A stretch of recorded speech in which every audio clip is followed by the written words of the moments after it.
La parole est à monsieur Gilbert Collard.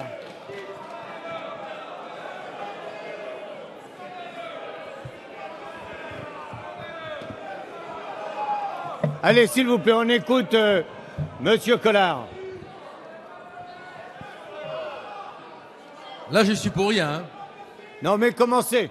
Eh bien, d'abord, je voudrais dire tout le respect que j'ai pour nos armées. Et je pense qu'ici, nous avons tous le même respect pour nos armées.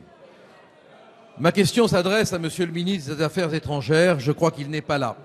Elle porte sur la soumission diplomatique silencieuse française devant l'affaire Snowden, c'est-à-dire l'affaire des écoutes de la NSA.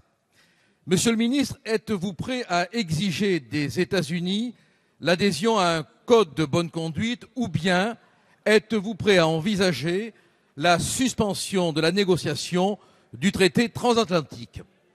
Le président de la République a dit que c'était utile. Ces écoutes, utiles à qui? À M. Obama, mais pas à la France. Aujourd'hui, on est dans un système d'espionnage qui font du tort à nos entreprises, à la sécurité de nos armées. Que fait la France? L'Espagne a réagi, l'Allemagne a réagi. Que fait la France? Est-ce que vous êtes prêts à réagir? Il est vrai qu'on ne peut pas s'occuper de tout. On ne peut pas réagir quand plus de 70 millions d'écoutes sont interceptées. On ne peut pas à la fois s'occuper de Leonarda et d'Obama. La parole est à monsieur Thierry Repentin, ministre des Affaires européennes. Oui, Monsieur le Président. Monsieur le député, la question à laquelle vous faites référence a été inscrite à l'ordre du jour du Conseil européen la semaine dernière. À la demande de qui? À la demande de la France et à la demande de l'Allemagne, conjoints pour qu'effectivement une réponse appropriée puisse être faite et qu'il y ait une prise de position unanime de l'ensemble des pays de l'Union européenne. Nous attendons effectivement des États-Unis qu'ils nous fassent part de toutes les explications nécessaires et nous transmettent l'ensemble des informations dont pourrait disposer l'ancien consultant de la NSA, M. Snowden.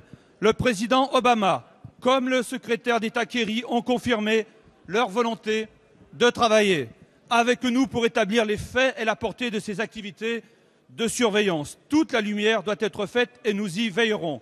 À l'issue de ces discussions au Conseil européen, il a été adopté une prise de position conjointe des chefs d'État et de gouvernement qui rappelle que le partenariat entre l'Europe et les États-Unis doit être fondé sur la confiance, y compris en ce qui concerne l'action et la coopération des services secrets.